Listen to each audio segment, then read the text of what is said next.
That's it. And I can say this with a lot of confidence. There isn't a business out there today that doesn't have opportunities that we can help with. I am not just here to take a royalty. You know, we have always said that we want these brands to change people's lives, right? If you can't handle validation and research of a brand, how are you going to manage an entire business?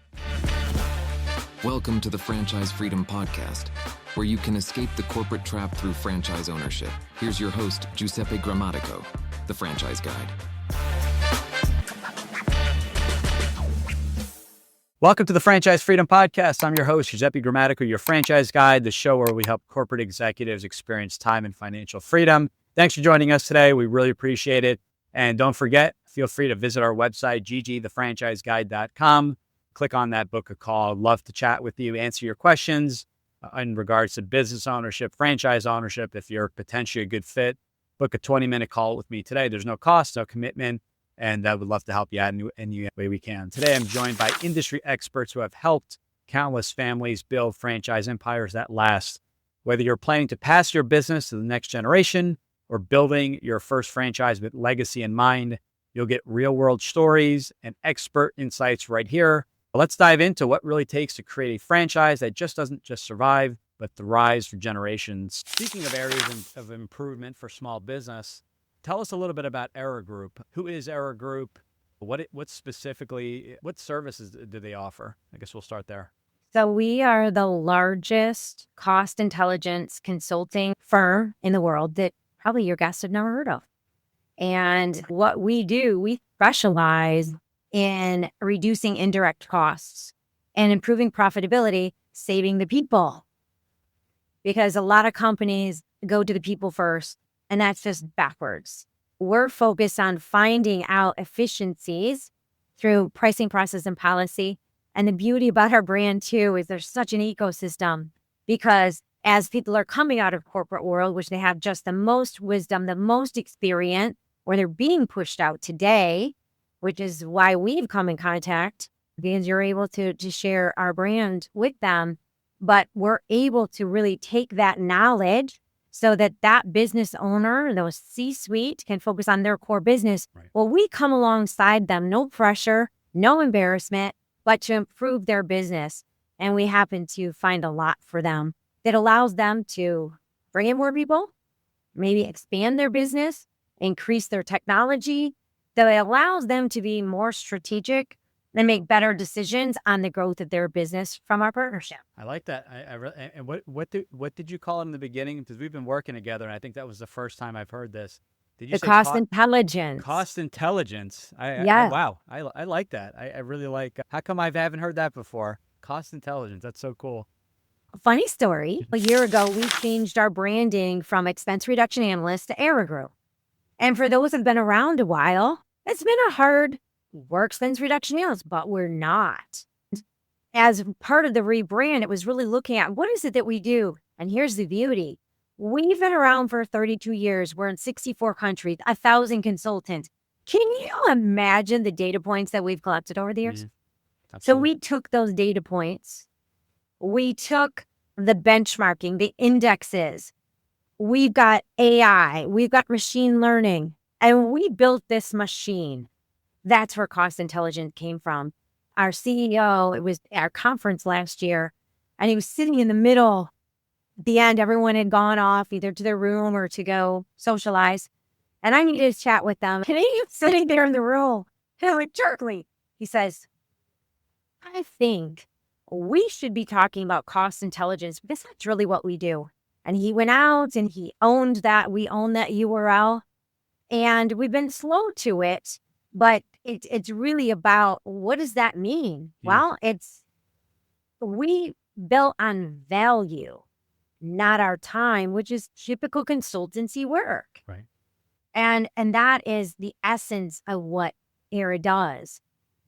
That fits a lot. And this is definitely a people business. And this is a conversation you would think most small businesses would be open to having, doing a full analysis of their entire business, not just one key area, to see where there can be cuts, some cost savings, maybe some consolidation and things like that. So you would think business owners would be overly excited given the value proposition, the way that the proposal, the consultation works and things like that.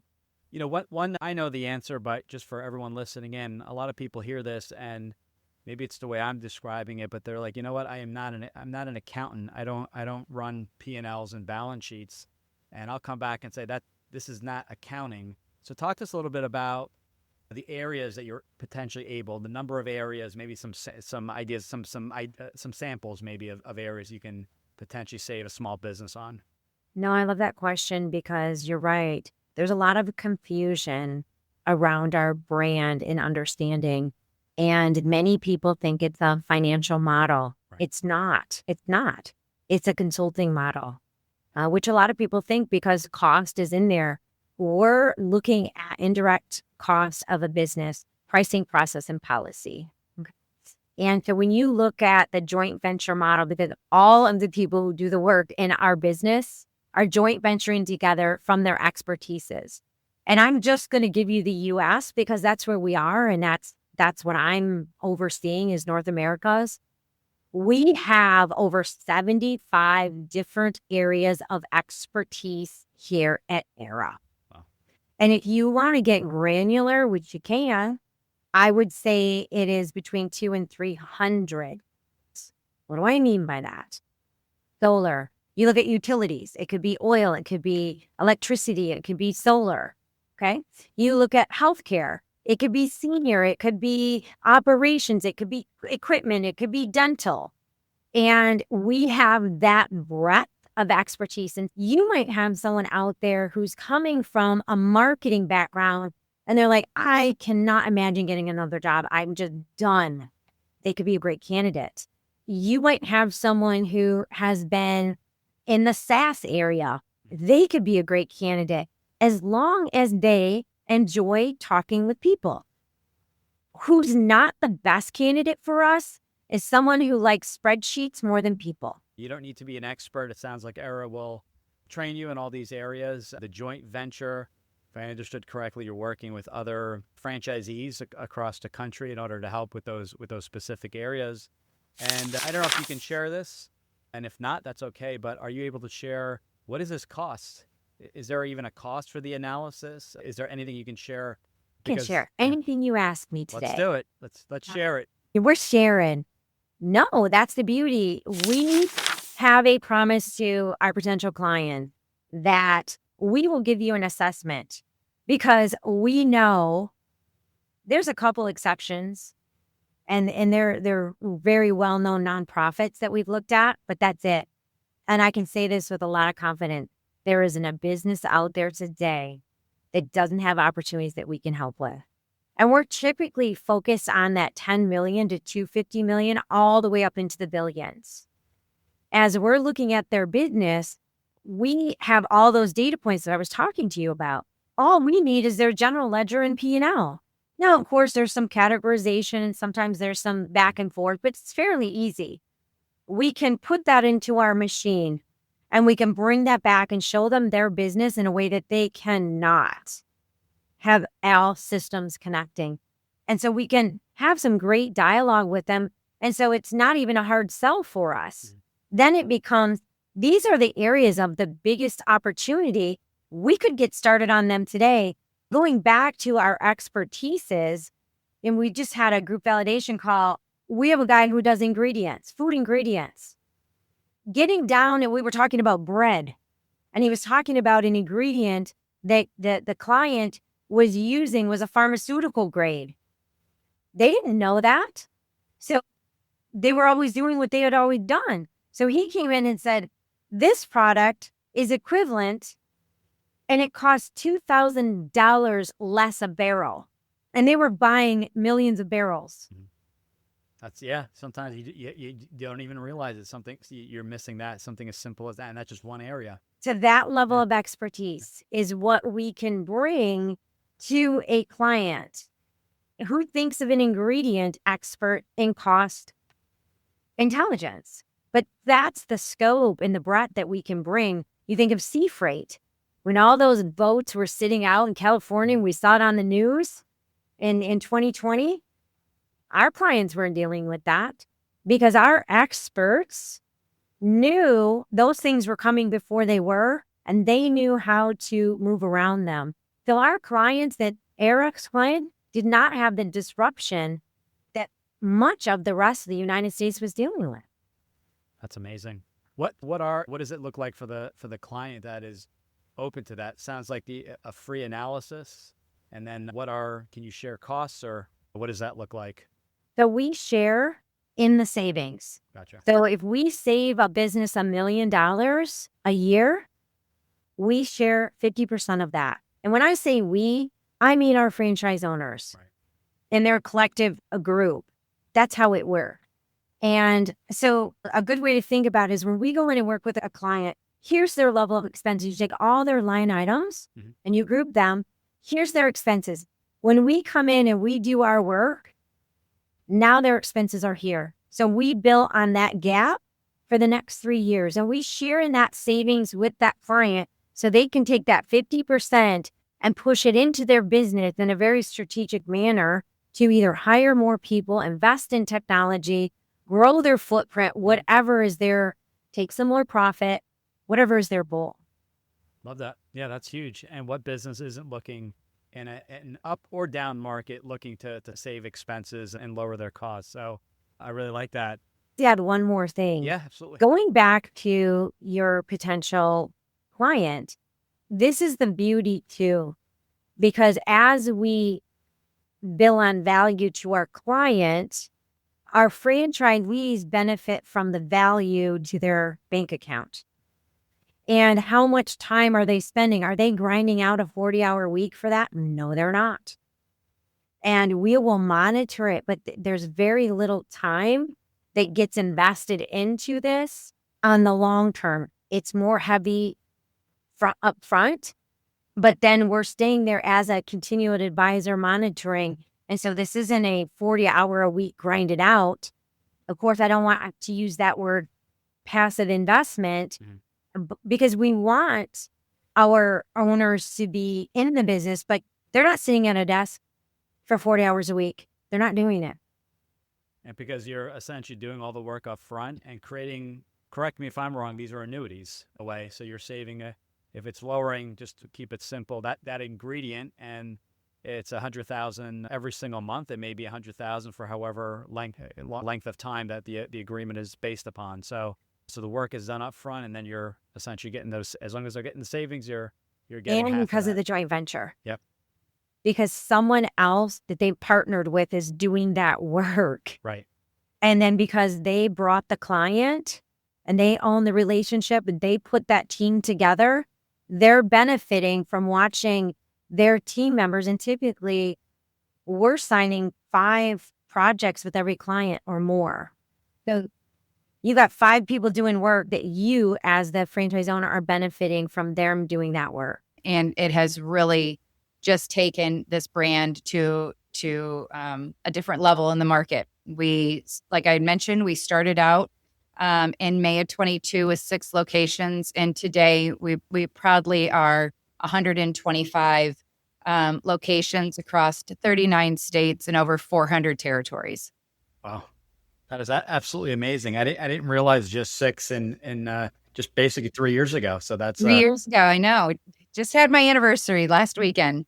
Yes. Well, congratulations. So that congratulations. Happy Mother's Day. You hit them all this month. So it's that is absolutely amazing. I guess for the audience not familiar with Resto Pros, maybe just who is Resto Pros? What does Resto Pros offer? Sure. Resto Pros is a mitigation company. And so mitigation, meaning there was damage, it might have been caused by water, fire, mold, smoke, storm damage. Could have been, a bathroom overflow. It is where it just cannot be remediated with just a house fan or a towel. You're soaking up some damage or just removing it. It is really where we have to go in, remove the damaged material, whether it's commercial or residential, into a safe environment. And then some of our locations take that service a little bit further. We always say we have to start out with mitigation, right? We've got to clear everything out. and some of our locations now have brought on rebuild to make sure that property can be restored to its original condition. Gotcha. And with Resto Pros, there was, I'm not sure of the date, and this is a question I had for you, but Be Rugged Brands. Tell us a little bit about that and maybe any of the other brands that fall into that parent company or that umbrella. Absolutely. So, because of the success with Resto Pros and the team behind that success, our founder is a very innovative individual, and we really did. When you have something really good, you've got the secret sauce, we've got the boilerplate, and more than anything, we had the vision of services and home services we wanted to bring to our markets and in surrounding communities. And so Alex developed a company, a parent company called Be Rugged Brands, and that is going to house our different home services brands that we have. I joke with him because our first two brands, even though they are needed, one is a needs-based, one is a wants-based, but they are a very dirty business. Resto Pro, again, we're cleaning out damage. We are sometimes in sewer and what we call in this business category 3. You would not drink it. You would not want to sit in it. You would not. It's bad. It's contaminated. You've got to clean everything that it has touched. The second brand that we have recently launched is called Scoop Brothers, and Scoop Brothers is going to be a pet waste valet service. We are going to be able to service both residential and commercial, and along with pet waste removal, scooping it, if you so inclined to categories that we are able to put in the commercial pods, that you see, the pet waste pods that go around, and we will be able to service those also with installation or maintenance on them. Awesome. And what is the so with Be Rugged, so that what is the plan, I guess, going forward? Is it to, you said, kind of keep it all? Is it going to be, jokingly you said, the two brands, there's similarities between the two. The cleanliness. What does the future for the brand look like? It does. We are going to look at some more home services brands that really are more of a either a subscription based model, that it's reoccurring, and or needs based. We really have a niche in this emergency services through quality of work, reaction and response time, and just how we deliver things to insurance and to our customers, as far as estimates, quality of work, and really it's through documentation. We have just taken Resto Pros and what we can build onto it with technology. We've got Matterport, where we scan the whole house and the property. And when's the last time you did inventory of your house? Right. It is just it's a leave behind link that I know I haven't. Just being able, if something ever happened, we have some technology, if we did services at your house, that we would be able to scan and be able to store those, or send you the link as a homeowner, so that you had it after we were done. But really, and when it comes to Be Rugged, it is. We really want to attract brands that are needs based, and that we can have multi, with that. And we've got some benefits that will also, as we use one for one brand, we can use it in another. We should see some of those savings across the whole company. I like that. Yeah, because sometimes people will ask, is it better to stick with one brand, add a complementary brand? And there's pros and cons. There's differences. I don't even like to say pros and cons. I like to say there's differences. And sometimes the options may not be there. Maybe an instance where the territory was sold around you, and now you're looking at a complementary brand. So it's good to have those options, because I always encourage everyone to kind of think out, what do the next 5 or 10 years look like? Are you looking for a quicker exit? Are you looking to kind of create a legacy for your family? So these are all things I have them maybe not necessarily deciding on day one, but just thinking about as they kind of expand their business. So that's a big one. In our last conversation, one thing that really attracted me to Resto Pros, and we've helped quite a few people move forward specifically with Resto Pros, is the support. And not only support, but the lines of communication are completely open. Checking in with franchisees and things like that, which I think is a major differentiator. We speak with numerous brands, and the level of support is definitely on the high end, knowing kind of what's going on with each franchisee, what their thoughts, where their needs are, what their struggles are. Can you elaborate a little bit on that? Because you hear, and it's been, I believe, in a way overused, responsible franchising. Well, what is that? And I've seen it kind of take all these different directions, but it really boils down to support and communication. So can you expand a little bit on or elaborate a little bit on how you work with your franchisees? Yeah, absolutely. And I have to tell you, our level of support almost came by default. I probably was a little bit of a unicorn because I had zero franchise experience.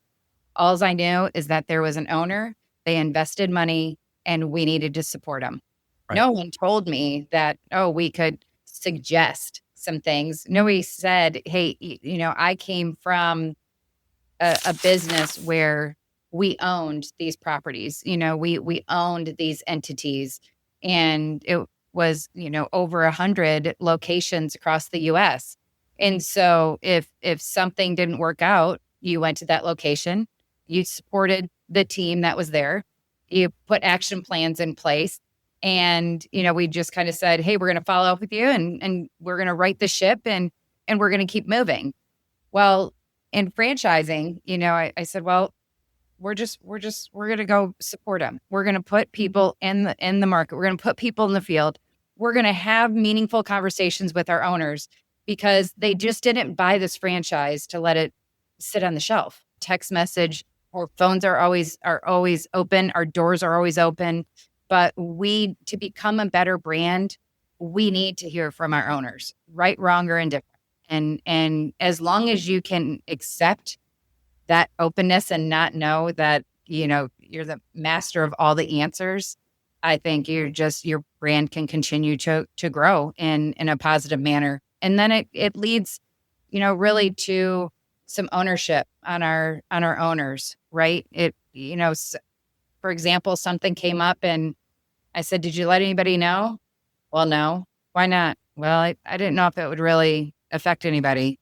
Well, actually, let's put it out there. You bring a problem to me, I'm going to ask our franchise performance directors. A lot of people in this world call them coaches. But they are responsible for between 30 and 35 locations per FPD in our organization, and they are there to just focus on those locations and being able to help. So I think the more that we can communicate to them, hey, put this out to your division or your region, see if they're having these same things, then it's easier to move that needle to correct anything that we need to address. Love it. Yeah, that's it sounds so basic and so simple, but you guys do a really good job. And even prior to that, it's just this is the anxiety levels are really high. You don't know what you don't know. I know when I started over 20 years, close to 20 years ago in franchising, there was all these things on my mind. Who do I hire? Who do I get for payroll? When do I set up my legal entity? What about all the other legal documents? Do I need a franchise attorney? There's so many moving parts, and we help where we can. But I like that you kind of have that checklist. Putting yourself in their shoes. Basically, many of them have never owned the business before, so really giving them kind of step by step, as you mentioned. These are the things you have to do, and maybe not throwing it all on their plate.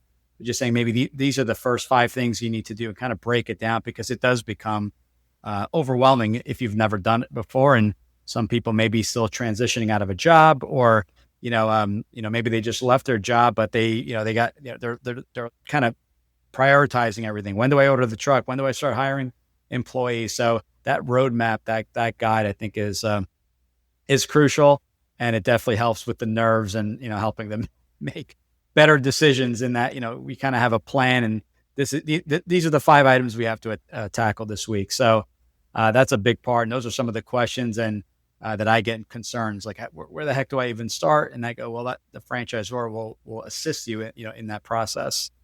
What else stands out to you from a support standpoint with Resto Pro? We'll call it Be Rugged, because you have multiple brands that really go over and beyond supporting franchise owners. There a lot of these owners are first time owners. So what else from a support standpoint are you offering to kind of assist them? I do think I think what sets us apart and what allows us to support is the camaraderie and the care, right? I am not just here to take a royalty. We have always said that we want these brands to change people's lives, right? They were doing what they were doing. They invested their money in something, and we want to give them the roadmap to be able to be successful. And I think listening, being innovative. I always tell people, they're like, wow, the training for when we started as an early adopter 0 to 30 looks completely different now at 105 and 110 and things like that. I'll encourage my candidates, like Google blind repair near me, right? And it's very rare that they find a lot of options out there. So it does get us into more homes. And then lastly, technology. Kelsey touched on the idea that the window coverings is just the widget. Well, the other piece of the brand is that they are technology heavy. Anytime somebody who's jazzed about technology, jazzed about AI, this is a brand you should really consider, because it's a simple widget, but the technology that is the engine behind it is really significant. And it's an area that the brand's making significant investments in. And Kelsey, you probably want to expand on that a little bit more. Well, on the technology side in particular, early last year, early 24, we just kind of sat around in one of our leadership meetings, and the concept was like, do we really believe that AI is going to be the future? Is there an opportunity to get the brand ahead of the curve, to start adopting and bringing on these pieces before the rest of the world? And can that get us in a position where we have like a defense as the world shifts and businesses go up and down? Anytime you can kind of create a moat around you, like that's an opportunity that has to be evaluated.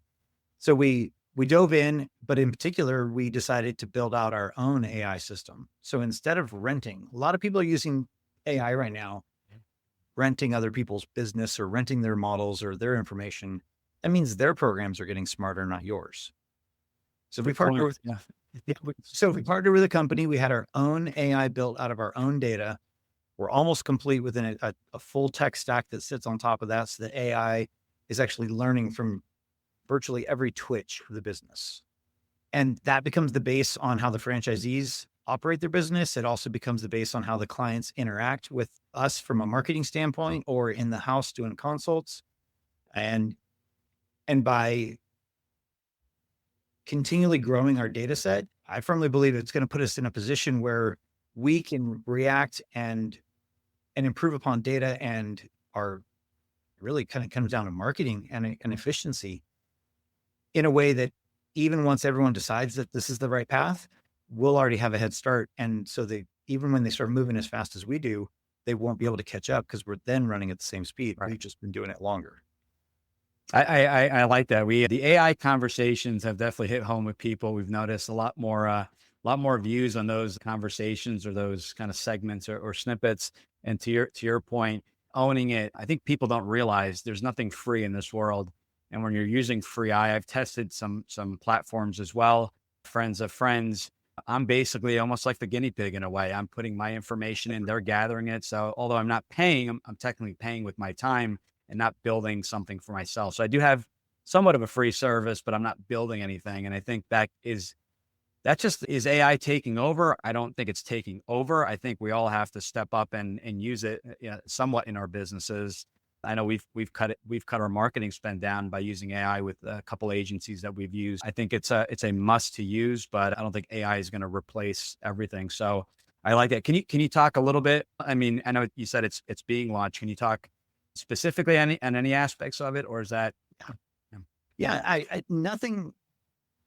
In the long run, a lot of it is the stuff that humans do. We're just doing it with either automation or with more sensitivity and data. Is really kind of where AI gets its superpower, is when it's finally got enough data that it can create what's called predictive analytics. Mhm. Most of the data in today's world is looking backwards. It's what happened, how that happened, and now how do I analyze and guess on how to make it better? AI gets really valuable when it almost gets to a level where it can almost predict at a high degree of certainty what's going to happen. So a couple pieces that'll be actionable for the franchise owners. Our call center will be ran by AI voice agents. We will have people in the background. So if the AI gets stumped or it doesn't know the answer, I've got people sitting there ready to pick up the phone live. But it's going to allow us to answer the phone 24/7, 365, snow days. We're still answering the phones. Still answer the phone, right? Right. Right now, I've got 7 people who work in a call center. They're taking phone calls. I mean, this is like in my office, 30 feet behind me. But what happens when there's 8 phone calls? Somebody's got to wait. And this thing, it's programmed to take up to 250 calls at once. It can do some Amazing. Yeah, to be able to do smart scheduling. So like we're very route-based or geographically based. Drive time is a waste for us. And so being able to present options to customers in like basically a very smart routing suggestion. Like we only give customers options that are geographically appropriate for us with the right people with the right skill sets. My favorite example, and I've already seen this in action, is we use iPads. We're not using, I can't build AI and still use a notepad. Right. We're on iPads. And as the customer is, or as we're having a conversation about how they want the room dark at 7:30 on a summer night because the kids got to go to bed, but they don't want strings and they want to be able to push a button to make it go up and down. The AI system is listening to these descriptions and beginning to populate the products and the manufacturers and the follow-up questions that match that active conversation. So in real time, the AI's presenting the products, and the real value, the homeowner is going to think it's cool. But for a new franchise owner or a new employee who hasn't yet learned all the variables and hasn't really mastered the trade yet, we can give them the ability to feel and look like an expert because they don't have to have all that knowledge in their mind. We're going to present it to them so that they can just work with the information that's already in front of them. That's impressive. This is it, guys. This is what the future is looking like. And the AI doesn't need, as you mentioned, snow days, not feeling well. We lost power. My AI, I'm also setting up something on my end. If we lose power, it doesn't matter. It's not running from my home. Like, what do they get? What support is there? Kind of. So to go back on that, because I think that's a really important topic, we kind of build all the systems with the overarching concept. There's going to be a lot to do, but you're not going to have to figure out what to do. Right. And by that, again, we do really enjoy that first-time business owner. And so we know that in that environment, there's a lot of questions on, like, how do I get this set up? How do I do my marketing? Who do I talk to? What do I say? And for one reason or another, we've just really gravitated toward that coaching role of walking people through that stage. The business setup, the infrastructure of it, the business checking account, how do I, all these little elements of setting up a business, we walk candidates through that. The marketing can be broken up into 2 categories. You have your digital presence, and then you have like your community interaction. The digital side, we pretty well automate that for the owners. In fact, we've got AI running SEO and PPC for owners. Pretty effective there. On the ground level, we'll tell you exactly where to go, who to talk to, how to get engaged, how to become known in the room. Yeah. You're going to have to go do it, but you're not going to have to figure out what to do. And that's really kind of the theme throughout the first year of the business is most of these things are going to be brand new to you. Right. And you're going to have someone who's excited and willing and wanting to walk with you during that, kind of saying, hey, go over here, now go over here, now do this thing, and now do that thing. You have to execute on it, but we will walk with you and kind of point you in the way so that you can at least head forward with some confidence, knowing where you're supposed to go and what it's supposed to look like when you get there. I like that. And that's what people are looking for. I think that I had someone just say, I'm overwhelmed. And they were only on after the second call. And I said, well, the franchisor is, and you have to ask these questions, what is included, what they will help you with kind of step by step. These are the questions to be asking. We haven't made a decision on the brand yet, but you want to find out the support. And as we mentioned, first time business owner, it is extremely overwhelming because you don't know what you don't know. You don't even know the questions to ask or the things to do. What are these legal entities? How do I set them up? Who does that? Do I do them online or the attorney? So I get it. But there you go. That'll be my last interview. Yeah, it's great. I mean, just for someone to say that really bothered me. I mean, I'm sure he misunderstood, but it's kind of bothersome if that actually was said, or maybe it was taken out of context. Who knows? But having said all that, I think there's one point that I want to bring up on Bloomin'. And there's in the FDD, which I just mentioned, which is the franchise disclosure document, the very large legal reading that every brand has. There's a section in that called the item 19, and that's financial performance representations on that specific brand.